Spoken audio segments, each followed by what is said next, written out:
Hello बच्चों, let's read the question. कह रहे हैं for the cell, okay, TL to TL plus, okay बच्चों, और इसका टीएल प्लस का कंसंट्रेशन दे रखा है, मोलरिटी दे रखी है 0.001 मोलर। ओके, इसको हम लिख सकते हैं 10 की पावर -3 मोलर।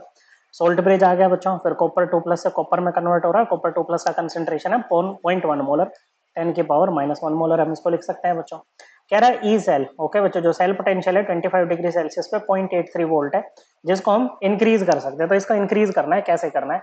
देखो, ये जो लेफ्ट हैंड साइड में होता है, ओके, ये क्या होता है आपका एनोडिक हाफ सेल, और ये कैथोडिक हाफ सेल। एनोड पे क्या होती है बच्चों? एनोड पे ऑक्सीडेशन होती है बच्चों। ओके, जो टीएल है ना बच्चों, क्या है? टीएल है वो टीएल प्लस में कन्वर्ट हो रहा है, एक इलेक्ट्रॉन छोड़ के। Loss of electron is oxidation. Okay बच्चों, और कैथोड पे होती है रिडक्शन। ओके बच्चों, क्या है? कैथोड पे है रिडक्शन।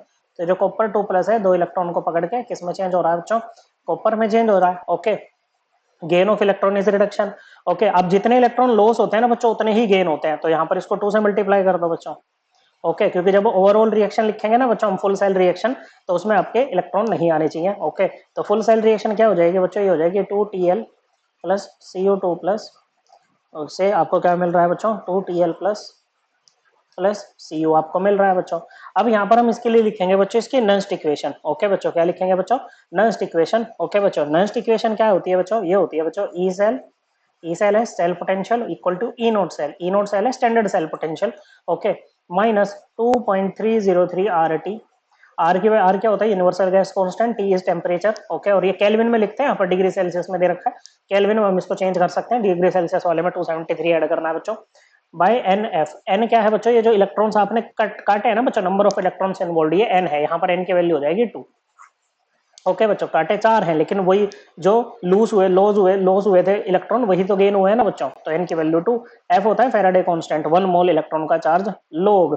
लोग, अब यहाँ पर इक्विलिब्रियम कांस्टेंट लिखते हैं बच्चों। ये जो इक्विलिब्रियम बना है, तो वो क्या होता है बच्चों? Product of equilibrium molar concentration of the components on the right hand side raise to power their respective stoichiometric coefficient divided by product of equilibrium molar concentration of the components on the left hand side raised to power their respective stoichiometric coefficient। अब यहाँ पर ये जो thallium है, okay बच्चों, ये solid होगा और कॉपर भी सॉलिड होगा।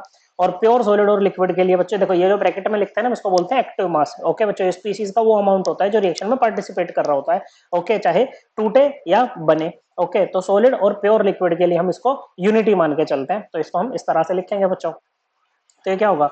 E cell equal to E naught cell minus 2.303 R T over N F लोग।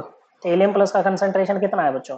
ये है आपका 10 की पावर -3 मोलर। ओके बच्चों, यूनिट से यूनिट कट जाएगी, और लोग में वैसे भी हम यूनिट लेस चीजों को ही रखते हैं, तो यूनिट तो कट ही जाएगी बच्चों। ओके, तो 10 की पावर -3 का स्क्वायर हो जाएगा बच्चों अपॉन 10 की पावर -1। ओके बच्चों, क्या है? 10 की पावर -1। ओके, देखो यहाँ पर आपको वैल्यू पुट करने की भी जरूरत नहीं है। आपको करना क्या है बच्चों?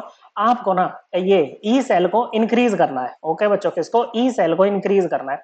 अगर आपको ई सेल क्या है बच्चों, देखो ई नोट सेल में कुछ ना कुछ माइनस हो रहा है बच्चों, कुछ ना कुछ ई नोट सेल में से कुछ ना कुछ माइनस होकर के आपको ई सेल मिल रहा है बच्चों।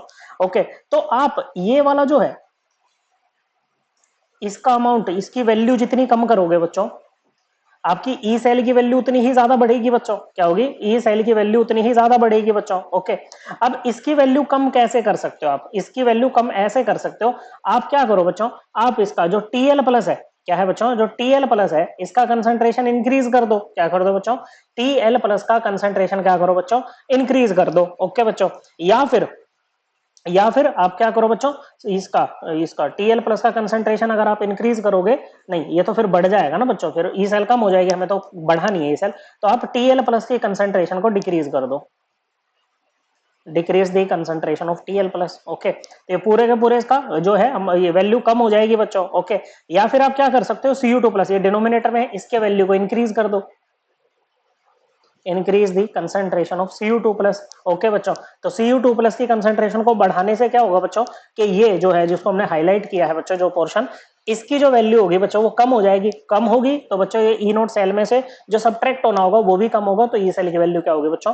बढ़ जाएगी। ओके बच्चों, सो अगर हम क्या करें, डिक्रीज करें थेलियम प्लस की कंसंट्रेशन को या इंक्रीज करें कॉपर 2 प्लस की कंसंट्रेशन को, तो हम ई सेल को इंक्रीज कर सकते हैं। तो increasing TL plus, sorry decreasing TL plus तो यहाँ पर है नहीं बच्चों, लेकिन इंक्रीजिंग Cu2 प्लस का कंसंट्रेशन हमारे पास है। सो करेक्ट आंसर है ऑप्शन 1।